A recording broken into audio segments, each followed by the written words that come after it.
பெரம்பலூர் மனவளக்கலை மன்றத்துல தொண்டாற்றிட்டு வராங்க. வாழ்க வளமுடன்மா. வாழ்க வளமுடன். வாழ்க வளமுடன்மா. வாழ்க வளமுடன்மா. கேக்குதுங்களா? கிளியரா இருக்குங்கம்மா.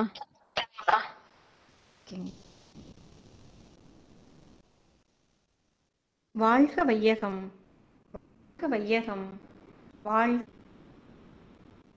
குரு வாழ்க, குருவே துணை. தெளிவு குருவின் திருமேனி காண்டல், தெளிவு குருவின் திருநாமம் செப்பல், தெளிவு குருவின் திருவார்த்தை கேட்டல், தெளிவு குரு உரு தானே. வாழ்க வளமுடன். என்னை ஏற்ற என் எனக்கு இந்த வாய்ப்பினை அளித்த இயற்கைக்கும் மனவளக்கலை மன்ற அறக்கட்டளைக்கும் ஸ்கை யோகா சென்டர் துபாய் அறக்கட்டளைக்கும் எனது பணிவான நன்றி கலந்த வணக்கத்தினை தெரிவித்துக் கொள்கிறேன். எல்லாம் வல்ல இறையருளும் குருவருளும் நம் உடனிருந்து வழிநடத்துமாக. வாழ்க வளமுடன். அன்பர்கள் அனைவருக்கும் எனது இனிய மாலை வணக்கம். இன்றைய சிந்தனைக்கான தலைப்பு தேவை மிகுந்தால் துன்பம். நமது குருபிரான் வேதாத்ரி மகரிஷி அவர்கள் இயற்கை தேவைகள் 3 அப்படின்னு சொல்றாங்க. பசி தாகத்தால் எழும் துன்பங்களை ஒட்டி ஏற்படும் தேவைகள், வெப்பத்தட்ப மாறுதலால் ஏற்படும் தேவைகள், உடல் கழிவு பொருட்களின் உந்து வேகத்தின் விளைவால் எழும் தேவைகள். இப்போ நமக்கு பசிக்கு உணவு தேவைங்க. பசிக்காக நாம உணவு சாப்பிட்றோம். ஆனா நாம எப்படி சாப்பிட்றோம் அப்படின்னா, ருசிக்காக உணவு உண்டு நம்ம உடலை துன்பப்படுத்திக்கிறோம். தட்பவெட்ப மாற்றத்திற்கேற்ப நம் இருப்பிடம் இருக்கா அப்படின்னு பாத்தீங்கன்னா, இன்னைக்கு நம்ம இருப்பிடம் எப்படி இருக்குங்க? வீடு கட்டுறதுக்காக ஒரு பட்ஜெட் போடுறோம். ஆனா கட்டி முடிச்சதுக்கு அப்புறம் நம்ம போட்ட பட்ஜெட்டை விட எகிரிட்டு போகுதுன்றாங்க. வீட்டை கட்டிட்டோம், வீட்டு கடன் அடைக்க ரொம்ப சிரமப்படுறோம். நம்மளுடைய வசதிக்காக வீட்டின் தரை என்ன பண்றாங்க, கிரானைட், மார்பிள்ஸ், டைல்ஸ் அப்படின்னு போட்டுட்டு கால் வலி, மூட்டு வலி, தரை தண்ணி அந்த இடத்துல இருந்துச்சானே தெரியலைங்க, காலை வச்சுட்டேன் வலிக்கிருச்சுங்க, இப்ப தரை சரியில்லை அப்படிங்கிறோம். வீட்டு கடன் அடைந்ததும் மீண்டும் மற்றொரு வீடு கட்டணும், இல்லைன்னா இன்னொரு வீடு வாங்கணும் அப்படின்னு ஆசைப்படுறோம். ஆசையே எல்லா துன்பத்திற்கும் காரணம் அப்படிங்கிறாரு புத்தர். வாங்கும் கடனும் தேங்கும் பணமும் வளர வளர வாழ்வை கெடுக்கும் அப்படிங்கிறாரு மகரிஷி அவர்கள். ஒரு சிலர் பணம் இல்லாம கடன் வாங்குறாங்க, அதை அடைக்க முடியாம ரொம்ப துன்பப்படுறாங்க. ஒரு சிலர் பணத்தை அதிகமா சேமிச்சு வச்சிருக்காங்க, மனதுல நிம்மதி இல்லாம துன்பப்படுறாங்க. அடுத்ததா பாத்தீங்கன்னா, உடல் கழிவு பொருட்களின் உந்து வேகத்தின் விளைவால் எழும் தேவைகள். இப்போ மல ஜல வித்து சக்தி வெளியேற்ற வேகம் துன்பமாக உணரப்படுகிறது. மல ஜலம் வெளியேற கழிப்பிட வசதி வேணுங்க. வித்து சக்தி வெளியேற பருவ வயது வந்த பின் இல்லறத்தின் மூலமே முறைப்படுத்தணுங்க. மகரிஷி அவங்க மனதின் 10 படிநிலைகள் அப்படிங்கிறதுல, மனித உடலில் உணர்ச்சி தோன்றுகிறது, உணர்ச்சி வந்தால் அதை சமன் செய்ய தேவை வருகிறது, உணர்ச்சி சமன் செய்யாத வரை தேவை நிறைவேறாது. அப்ப சடப்பொருளுக்கு தேவைகள் கிடையாது, உயிரினங்களுக்கு தேவைகள் உண்டு. உயிரினங்களுக்கான தேவைகளை இறைநீதியோடு நிறைவு செய்யணுங்க. இறைநீதி மீறாமல் தேவைகளை நிறைவு செய்யணும். அவர்கள் தேவைகளை அளவோடு முறையோடு நிறைவு செய்தலே தெய்வ நீதி. விலங்கினத்திற்கும் தேவைகள் உண்டு, மனிதனுக்கும் தேவைகள் உண்டு. ஆனா இந்த இரண்டிற்கும் வித்தியாசம் இருக்குங்க. விலங்கினத்திற்கான தேவை அப்படிங்கிறது பாத்தீங்கன்னா இறைநீதியோடு ஒத்து வாழ்வதாக. உதாரணமா விலங்குகள் பசி எடுத்தது அப்படின்னா உடனே உணவை தேடி உண்ணும். அடுத்த வேலைக்காக அது என்ன பண்ணாதுங்க, உணவை சேமிச்சு வச்சுக்காது. காலையில நாம அடிச்சு போட்ட உணவுல கொஞ்சம் மிச்சத்தை எடுத்து, நம்ம தான் சாப்பிட்டோம் காலையில, இப்ப கொஞ்சம் மிச்சத்தை எடுத்து வைப்போம் அப்படின்லாம் அதுக்கெல்லாம் தெரியாது. மனித இனத்தில் தேவை நிறைவு செய்யும் போது அளவு மீறுதல், முறை மீறுதல் அப்படிங்கிறது வருது. அளவு மீறுதல், முறை மீறுதல், அத மகரிஷி எப்படி சொல்றாங்கன்னா 5 அளவு முறை அப்படிங்கிறத கொடுத்திருக்காங்க. உணவு, உழைப்பு, உறக்கம், பாலுணர்வு, எண்ணம் அப்படிங்கிற மாதிரி கொடுத்திருக்கிறாங்க. அதுல உணவு அப்படின்னு எடுத்துக்கிட்டோம்னா நமக்கு பசி உணர்வு வருதுங்க. இப்ப பசிக்கு நம்ம ஒரு 4 தோசை சாப்பிடலாம் அப்படின்னு சொல்லி சாப்பிட உட்கார்றோம். ஆனா அதுல வச்ச அந்த தொட்டுக்கிறதுக்காக வச்ச சட்னி, சாம்பார் இதெல்லாம் ருசியின் காரணமாக நம்ம அளவு மீறி 6 தோசை சாப்பிட்டோம். இப்ப என்னாச்சுங்க, அளவு மீறி போயிடுச்சு. அப்ப அந்த அளவு மீறி உணவு எடுத்ததுனால நம்ம உடல் துன்பப்படுகிறது. இப்ப முறை மீறறோம் அதே உணவுல. இப்ப இன்றைய சூழல்ல பாத்தீங்க அப்படின்னா வேலைப்பளு மற்றும் இரவு பணி காரணமாக நம்ம நேரம் தவறி சாப்பிட்றது, துரித உணவு, எண்ணெயில் பொரித்த உணவு, அதிலும் சிலர் ஆல்கஹால் போன்றவற்றெல்லாம் எடுத்துக்கிறதுனால அந்த உடல் என்ன பண்ணுதுங்க, அதிக துன்பத்தை அடைகிறது.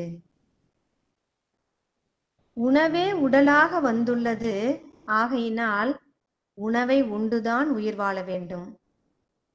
உணவில் அளவு முறை மாறிட மீறிட உணவாகவே உடல் மாறியும் போமன்றோ அப்படின்னு மகரிஷி ஒரு கவியில சொல்லியிருக்காங்க. அப்ப தேவை மிகுந்தாலும் துன்பம், தேவை குறைந்தாலும் துன்பம். பொதுவா நமக்கு இப்ப பசிக்குது, 4 இட்லி எப்பவும் சாப்பிடுவோம். ஆனா இன்னைக்கு பாத்தீங்கன்னா ஒரு இட்லி தான் இருக்கு, சாப்பிட்றோம். வயிறு நிறையலைங்க, பசியும் அடங்கலை, வயிறு கபகபகபன்னு பசிக்குது. ஹைட்ரோகுளோரிக் அமிலம் அதிகமாக சுரந்து அங்கே என்ன பண்ணுதுங்க, அல்சரை ஏற்படுத்துச்சு. அப்போ அளவு குறைந்தாலும் துன்பந்தாங்க. அதுக்கப்புறம் பார்த்தீங்கன்னா உறக்கம். உறக்கம் அப்படின்னா இப்போ இன்னைக்கு இரவு ஒரு 10 மணிக்கு படுக்கிறோம் அப்படின்னா காலையில் ஒரு 6 மணிக்கு எழுந்திருக்கிறோம். 8 மணி நேர தூக்கம் அளவு முறையில் சரி. ஆனால் ஏதோ வெளி பயணத்திலேயோ இல்லைன்னா ஒரு வேலை பளுவாலேயோ நாம் விடிய காலம் 3 மணிக்கு தான் நம்ம தூங்கவே ஆரம்பிக்கிறோம். காலையில் 11 மணிக்கு எழுந்திருக்கிறோம். இதுலேயும் 8 மணி நேரம் தூக்கம் அப்படிங்கிறது அளவு சரியாக தான் இருக்குது. ஆனால் முறை தவறி போயிடுச்சு. இப்போ கண்ட நேரத்தில் தூங்குறதுனாலையும் உடல் துன்பம் உண்டாகிறது. அடுத்தது பார்த்தீங்கன்னா உழைப்பு. உழைப்பினால உடலும் உள்ளமும் உலகமும் பயன்பெறும் உணர்வீர் அப்படின்னு மகரிஷி சொல்றாங்க. அப்படிப்பட்ட உழைப்பு முறையாக அளவாக இருக்கணும். ஆனா முரண்பட்டு அந்த உழைப்பு இருந்துச்சு அப்படின்னா அது துன்பத்தையே தருகிறது. இப்ப பாத்தீங்கன்னா ஷிஃப்ட், அப்புறம் அந்த ஓவர் டைம் பாக்குறது, இந்த மாதிரிலாம் ஒரு சூழல் இருக்கும்போது அந்த இடத்துல என்ன ஆகுதுங்க, உழைப்பு அதிகமா போகுது, ரெஸ்ட் கிடையாது, உடல் உபாதைகள் வருது. அடுத்தது பார்த்தோம் அப்படின்னா பாலுணர்வு. பாலுணர்வுல அளவு முறை இருக்கணுங்க. பாலுணர்வில் உணர்ச்சியை சமன் செய்ய தேவை எழுகிறது. பாலுணர்வில் வித்து சக்தி உற்பத்தி, செலவு, தேக்கம், பயன்பாடு இதெல்லாம் ஒரு குறிப்பிட்ட அளவுல இருக்கணும். உணர்ச்சி மயக்கத்துல வித்து சக்தி அதிகம் செலவானாலும் துன்பத்தையே தருகிறது. அப்படின்னா பாலுணர்வு என்பது இல்லற வாழ்வின் மூலம் அளவோடு இருக்கணும். அளவு மீறி போச்சுன்னா துன்பமாகுது. இப்போ இதுல முறை மீறுதல் அப்படின்னு பார்த்தோம்னா, பாலுணர்வு என்பது இயல்பு, அது ஒரு கழிவு. அது சமுதாயத்துல அங்கீகாரம் இல்லாத போது பாலுணர்வில் மனம் நிறைவு பெறல, மீறிய செயல் செய்யறோம். இப்ப இதனால என்ன ஆகுது அப்படின்னா விலங்கின பதிவு உண்டாகுது. எப்படி அப்படின்னா, தன் ஆசைக்கு இணக்கம் கொடுக்காத போது பிறரை குறித்து கொலை செய்யும் அளவிற்கு மனம் தூண்டப்படுகிறது. இன்றைய சூழல்ல நாம செய்தித்தாள்ல பார்க்குறோம், டிவி நியூஸ்லாம் கேட்குறோம். இதுக்கு முன்னாடியே நடந்த நிகழ்வெல்லாம் பார்க்குறோம். டெல்லியில பேருந்துல நடந்த பாலியல் சம்பவம், பொள்ளாச்சி பாலியல் சம்பவம், இதெல்லாம் நாம பார்க்கும்போது அங்க முறை மீறல் என்பது நமக்கு துன்பத்தையே தருகிறது. உணவு, உறக்கம், உழைப்பு, பாலுணர்வு என்ற உடல் சம்பந்தமான தேவையை விட மனம் சம்பந்தமான தேவையிலும் அளவு முறை வேணுங்க. அதாவது எண்ணம், சொல், செயலிலும் அளவு முறை வேணுங்க. இப்ப எண்ணம் அப்படிங்கிறத நம்ம எடுத்துக்கிட்டோம் அப்படின்னா, இப்ப காலையில நம்ம எழுந்திரிச்சதையுமே ஒரு பழக்கம் நமக்கு இருக்கு. வையகத்தை வாழ்த்துறது, வாழ்க வையகம், வாழ்க வையகம், வாழ்க வளமுடன், அந்த மாதிரி நம்ம எத்தனை முறை வேணாலும் நம்ம சொல்லிக்கிறக்கூடிய அந்த நேரத்தை நம்ம ஒதுக்கி நம்ம சொல்றோம் அப்படின்னா மனசுக்கு ஒரு நிறைவா இருக்கு. இப்பிரபஞ்சத்தில் வாழும் அனைத்து உயிர்களும் இன்புற்றிருக்க வாழ்க வளமுடன் என வாழ்த்தும் அலை நல்ல எண்ணமாக நமக்கு பாசிட்டிவ் எனர்ஜியை கொடுக்கக்கூடியதாக அமைகிறது. நம்மளோட மனது பேராசை, சினம், கடும்பற்று, முறையற்ற பால் கவர்ச்சி, உயர்வு தாழ்வு மனப்பான்மை, வஞ்சம் என்ற 6 குணங்கள் உண்டாச்சுன்னு வச்சுக்கோங்களேன். அந்த முறையற்ற எண்ண அலை என்ன ஆகுதுங்க, நமக்கு தீமையே உண்டாக்குது. மகரிஷி சொல்றாங்க, உண்மையில் உனக்கு எதிரி உண்டெனில் உன் உள்ளத்தில் எழும் ஒழுங்கற்ற எண்ணங்களே அப்படின்னு சொல்றாங்க. வேற யாருமே கிடையாது. எதிரி நமக்கு வேற யாரும் இல்லை, நம்மளோட எண்ணங்கள் தான். முறையான எண்ணமா இருந்தா எல்லாமே நல்ல அலையாக பாசிட்டிவ் எனர்ஜியாக நமக்கு அமையுது. உண்ணும் உணவு உடல் மட்டும் பாயும், எண்ணும் எண்ணமோ எங்கும் பாயும் அப்படின்னு மகரிஷி சொல்றாங்க. எனவே எண்ணத்துல நம்ம எப்படி இருக்கணுங்க, விழிப்பு நிலையோட இருக்கணுங்க. அடுத்தது பாத்தீங்கன்னா சொல். நம்ம பேசுவது நம்ம பேசுறோம் அப்படின்னா அது நல்லதுதான், அது ஒன்றும் கெட்ட செயல்லாம் கிடையாது. ஆனா எப்படி அந்த வார்த்தையை நம்ம பேசணும் அப்படிங்கிறது இருக்கு இல்லைங்களா, அச்சொல்லிலும் அளவு முறை வேணும் அப்படிங்கிறாங்க. அப்ப நம்ம பேசுவது பிறருக்கு நன்மை அளிக்கும் வகையில் அளவோடு இருக்க வேணுங்க. போன் எடுத்து பேச ஆரம்பிச்சோம் அப்படின்னு பேச ஆரம்பிச்சவங்களுக்கு எப்ப முடிப்போனே தெரியாதுங்க. ஏன்னா நம்ம இல்ல, அதுக்காக வேண்டி யாருக்காவது போனை போட்டு பேச ஆரம்பிக்கிறது. அவங்க என்ன வேலை செஞ்சிட்டு இருக்காங்களா, இல்ல சாப்பிட்டாங்களா, தூங்குறாங்களா, இல்ல வேற பணியில அவங்க இருக்கிறாங்களா, எதுவுமே நமக்கு தேவையில்லைங்க. ஏன்னா நாம பேசணும், அவ்வளவுதான்.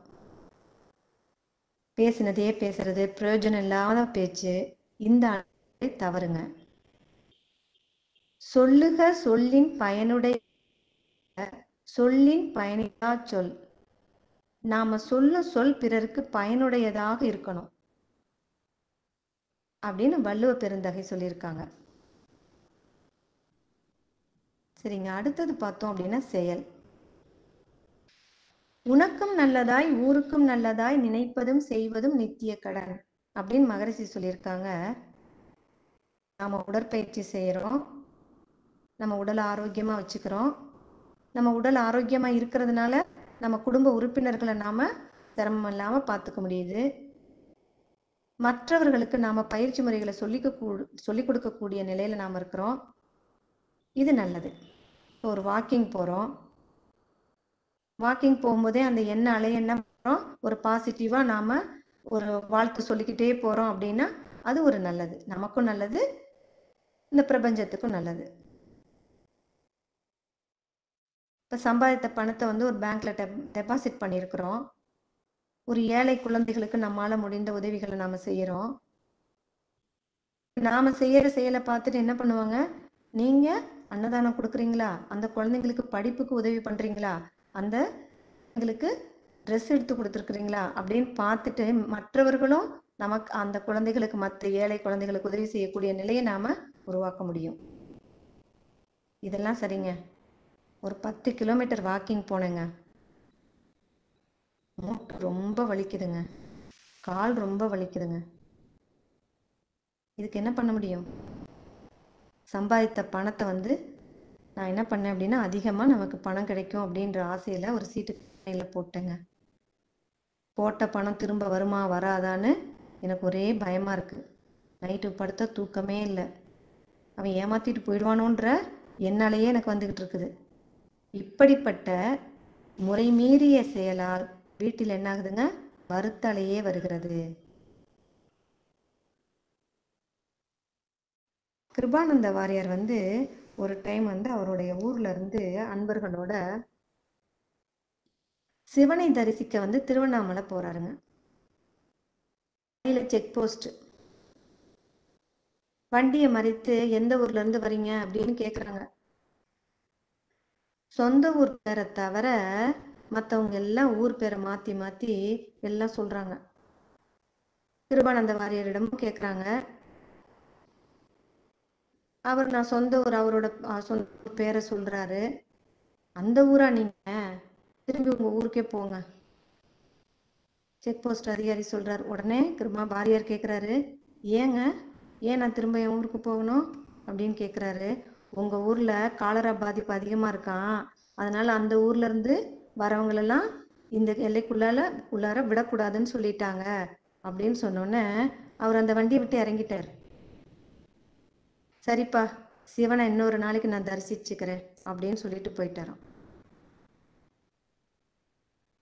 நாகரீகம் என்பது உடுத்தும் உடையிலோ அல்லது அணிகலன்களிலோ கிடையாதுங்க, நாம செய்யற செயல்ல இருக்கு. மனிதன் தேவைக்காக எண்ணம் சொல் செயலில் பயன்படுத்தின வகையில், நாம எந்த எண்ணத்தை சொல்ல செயலை பயன்படுத்தினோமோ அந்த வகையில நம்ம மனம் மகிழ்ச்சி அடைகிறது. அதுக்கு இயற்கை ஒத்துழைக்கிறதுங்க. தேவைகள் இல்லாத போது எண்ணம் சொல் செயல்களை பயன்படுத்தினா மனம் என்ன ஆகுதுங்க, துன்பப்படுகிறது. இயற்கை எல்லாவற்றையுமே சிஸ்டமேட்டிக்கா தாங்க செய்யுது.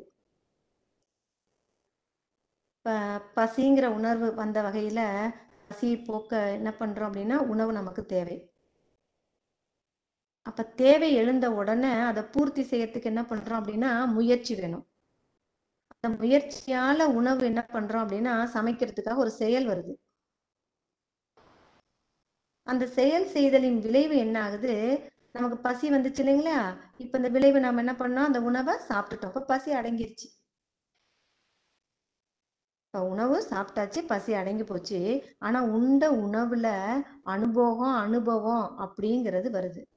அது புரியுது, இது நல்லதா கெட்டதா, ருசி எப்படி இருந்தது, எல்லாமே அனுபவமாவும் நமக்கு புரியுது.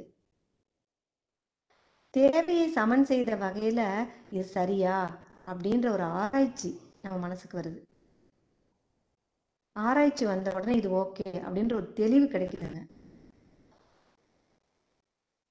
தெளிவு ஒரு முடிவு வருகிறது. இது ஒரு தொடருங்க. உறக்கம், உழைப்பு, உணவு, உடலுறவு, எண்ணம் இவைகளில் எவற்றையும் மறுப்பதும் மிகுப்பதும் மனித உடலின் மகத்துவம் அறியாதோர் செய்கையாம் அப்படின்னு மகரிஷி சொல்றாங்க. அப்ப தேவை மிகுந்தால் துன்பம், தேவை மிகாமல் இருந்தால் இன்பம். அப்ப எது தேவை, இன்பமா துன்பமா? இன்பம் தானுங்களே. அப்போ தேவையை அளவோடு முறையோடு சமன் செய்யும் பண்பு நலன் வேண்டும். நம்மிடம் விழிப்பு நிலை இல்லைங்க. ஏங்க விழிப்பு நிலை நம்மகிட்ட இல்ல? உடல், உயிர், மனம், அறிவு, தெய்வம் இவை ஐந்தும் ஒத்த நிலையில இல்லைங்க. இது எல்லாமே என்ன ஆகுதுங்க, ஒண்ணுக்கு ஒண்ணு முரண்பட்ட நிலையில இருக்கிறதுனாலதான் நம்மளால விழிப்பு நிலையில இருக்க முடியல. உடல் வந்து பயிற்சி செய்யணும் அப்படின்னா மனம் வந்து ஒத்துழைக்கல. மனம் வந்து தியானம் பண்ணணும் அப்படின்னா உடல் உட்கார முடியல, கால் வலிக்குது. இப்படி ஒண்ணுக்கு ஒண்ணு என்ன ஆகுதுங்க, முரண்பட்ட நிலையில இருக்கு. அப்ப விழிப்போடு செய்யும் செயல்கள் அளவோடும் முறையோடும் இருந்தால் இன்பம்.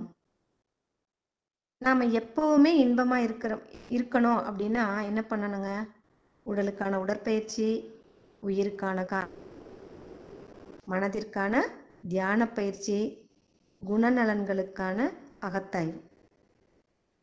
இப்ப இந்த மனதிற்கான தியான பயிற்சி அப்படிங்கும்போது மகர்ஷி ஒரு கவியில சொல்லுவாங்க, பல வகையில் சீரழிந்த சீவகாந்த மையம் பண்பட்டு மக்களுய்ய அகத்தவமும் வேண்டும் என்கிறார். அப்ப இந்த பயிற்சி முறைகள் எல்லாம் நாம முறையா செஞ்சோம் அப்படின்னா நமக்கு இப்ப தேவையில்லாதத நாம என்ன பண்ணணுங்க, விட்டுடணும். மகரிஷி சொல்றாங்க, நீ விட வேண்டியதை விட்டுவிட்டால் பெற வேண்டியது அனைத்தும் அந்த இடத்திலேயே நீ காண்பாய். அப்ப தேவை மிகுதி என்பது மனதின் குறைபாடு, அறிவின் குறைபாடு. அப்ப அறிவின் குறைபாடு தான் எதுக்கு காரணங்க, துன்பத்திற்கு காரணமாகிறது. பொருள், புகழ், செல்வாக்கு, புலனின்பம், இந்த நான்கிலேயே மனசு என்ன பண்ணுதுங்க, சிக்குண்டு துன்பப்படு. இன்னும் வேணும் இன்னும் வேணும் அப்படின்னு நாம நினைக்கிறோம் இல்லைங்களா, அந்த பதிவே நமக்கு வந்து என்ன ஆகுதுங்க, துன்பமா வருது. இந்த எண்ண பதிவே நமக்கு முழுமை பெருக்கு தடையாகவும் இருக்குங்க. இதுல ஒரு கதை சொல்லலாம்னா, ஒரு இது கதை பேரு 7.5 குடம் தங்கம் அப்படின்ற கதை. இதுல ஒரு விறகு வெட்டி, ஒரு தொழிலாளி, அவர் வந்து தினப்படி அவரோட கடமைக்காக வேண்டி காலையிலேயே அவர் எழுந்து தொழிலுக்கு போயிடுவார். விறகு வெட்டுறதுக்கு சாப்பாடு கையில் எடுத்துட்டு விறகு வெட்ட போயிடுவாரு. அவர் விறகு வெட்டுவாரு, மதியம் கிளம்பி அப்படியே அந்த குன்று, அவர் கிராமத்தை ஒட்டின ஒரு குன்று, மலை குன்று, அந்த குன்றுல இருந்து அவர் விறகு வெட்டி தலையில சுமந்துக்கிட்டு ஈவினிங் வந்து பாத்தீங்கன்னா வந்து கடையில வித்துட்டு அவங்க கொடுக்குற அந்த பணத்தை அவர் அன்னைக்கு உள்ள செலவுக்கு அவர் வச்சுக்குவாங்க. இந்த மாதிரி அவரோட குடும்பம் நடந்துட்டு இருந்தது. நல்ல மனிதர், நல்ல உழைப்பாளி.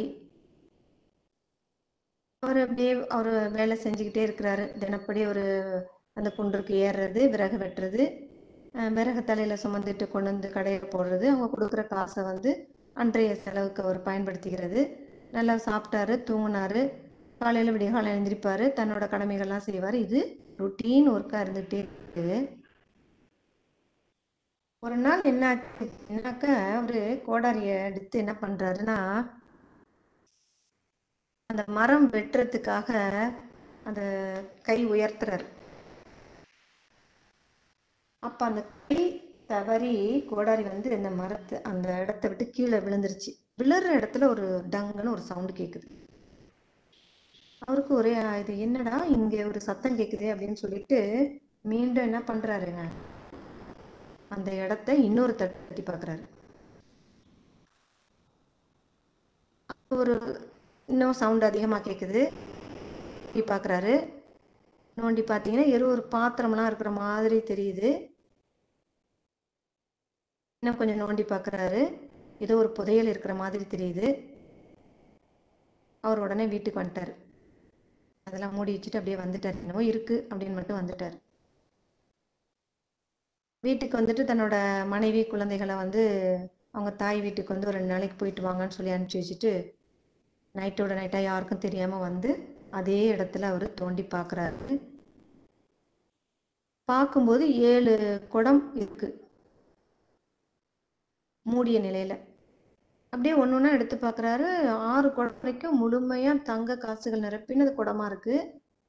7வது குடத்தை திறந்து பாக்குறாரு, அரை குடம் தான் தங்க காசு நிரம்பிய குடமா இருக்கு, மிச்சம் அரை குடம் காலியா இருக்கு. மனசு ரொம்ப கஷ்டமாயிடுச்சு. இவர் இந்த மத்த எல்லா குடத்தையுமே எடுத்துக்கிட்டு போறாரு வீட்டுக்கு. வீட்டுக்கு போய் தன்னோட கொல்லைப்புறத்துல வந்து மண்ணை நோண்டி அந்த இதெல்லாம் புதைச்சி வச்சிடுறாரு. முழுமையா இருந்த 6 குடத்தையும் என்ன பண்றாருன்னா நல்லா மூடிட்டாரு. 7வதா இருந்த அந்த அரை குடத்தை மட்டும் என்ன பண்ணாருன்னா அப்பப்ப திறந்து மூடுற மாதிரி ஒரு அமைப்பை ஏற்படுத்திட்டாரு. போய் படுக்கிறாரு, தூக்கமே வரல. ஏன்னா இன்னும் அரை குடம் தங்கத்தை வந்து நிரப்புனாதான் 7 குடங்கிறது முழுமையா இருக்கும். இருக்கிறாரு, ஒரு பரபரப்பான உணர்வு. இது வரைக்கும் எப்படி இருந்தாருங்க? அமைதி நிலையில இருந்தாரு. அவர் ரொட்டீன் ஒர்க்கு இயல்பா இருந்தது. எண்ணத்துல எந்த விதமான முறைகேடும் இல்லை. அமைதி நிலையில அவர் வேலையை பார்த்துட்டு நல்ல உணவு உண்டு நல்லா உறங்கிட்டு இருந்த மனுஷன் இந்த அரை குடத்தை நிரப்பணும்ன்ற காரணத்துக்காக வேண்டி அந்த தங்க காசுகளை சம்பாதிக்கணும், நம்ம நிறைய உழைக்கணும் பண்றாரு. அப்படின்னா பரபரப்பா காலையில எழுந்திருக்கிறாரு, வேகமா வேலையை பார்க்கறாரு, அவசரமா அந்த குன்றுக்கு போறாரு. இன்னும் நிறைய விறகு வெட்டினாதான் அந்த கொண்டு போய் வித்து காசு நிறைய சம்பாதிக்க முடியும் அப்படின்ற பட்சத்துல உழைப்பு அதிகமா ஈடுபடுத்துறாரு. உணவு சாப்பிட கூட ஒரு நேரம் ஒதுக்குறது இல்லை. அப்படியே சம்பாரிச்சு ஒரு இப்போ காசுகள்லாம் சேர்க்கிறாரு. அப்பவும் ஒரு போட அந்த குடம் நிறையல. அவருக்கு வயதும் ஆயிடுச்சு. இந்த சரியான நேரத்துல தூங்குறது இல்லை, சரியான முறையில சாப்பிட்றது இல்லை, வேலை பளுவும் முறையா இல்லை, அதிகமான உழைப்பு. இந்த மாதிரி இருந்ததுனால அவர் நோய்வாய்ப்பட்டு படுத்த படுக்கையா இருக்கிறாரு. அந்த புதையல் தெரியாது. இப்படியே இருந்து அவர் என்ன ஆயிட்டார் அப்படின்னா காலமாயிட்டார். இப்போ இந்த இடத்துல என்னன்னா அறிவின் குறைபாடு, அந்த விழிப்பு நிலை இல்லை. அப்ப சாதாரண நிலையில நாம விழிப்பு நிலை இல்லாம இருக்கிறதுனாலதான் அந்த அளவு முறையும் நமக்கு தெரியறது இல்லை. அந்த அளவு முறை தெரியாம நம்ம செயல் செய்யறதுனால துன்பப்படுறோம். இந்த துன்பத்தை போக்குறதுக்கு மகரிஷி அவங்க நமக்கு பயிற்சி முறைகளையும் கொடுத்து அந்த பயிற்சி மூலியமா நம்மள சேவை செய்யறதுக்கு வாய்ப்பு கொடுத்து மனிதர்களிடம் விழிப்பு நிலையை ஏற்படுத்தணும். ஏன்னா இந்த மாதிரி அறிவியல் குறைபாடு உள்ளவர்கள்லாம் இருக்காங்க, அவங்களுக்கு எது சரி எது தப்பு அப்படின்றது தெரியல, அவங்க மனதுல குறைபாடு இருக்கு, இதெல்லாம் நீங்க சரிப்படுத்தணும் அப்படிங்கிறதுக்காக இந்த மனித குலத்தை என்ன பண்றாருங்க, முழுமை பேரு நோக்கிய பயணத்திற்கு மனவளக்கலை மூலமாக நம்மளை அழைச்சிட்டு போறாருங்க. அப்ப நாம இந்த பயிற்சி முறைகளை நல்லா ஆழ்ந்து ஆழ்ந்து ஆழ்ந்து நம்ம செய்ய செய்ய செய்ய என்ன ஆகுது அப்படின்னா நமக்கு தேவையான இப்போ தேவை மிகுந்தால் துன்பம், தேவை குறைந்தாலும் துன்பம். அப்ப எது சரியான அளவு அப்படிங்கிற அந்த விழிப்பு நிலை நமக்கு வருதுங்க. மகரிஷி கொடுத்த இத்தனை பயிற்சி முறைகளை நம்ம முறையா செய்து சேவையை தொடர்வோம். வாழ்க வளமுடன்.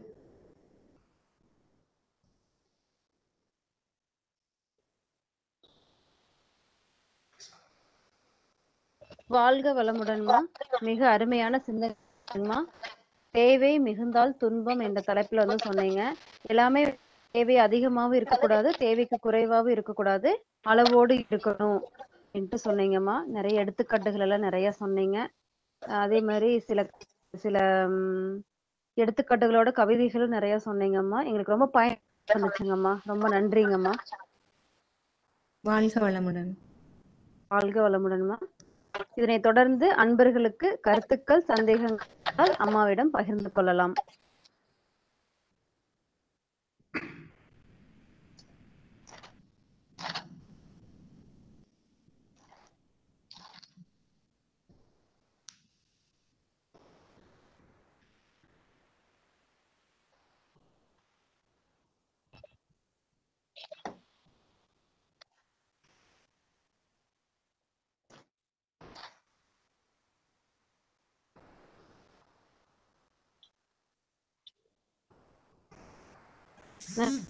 வாழ்க வளமுடன்மா.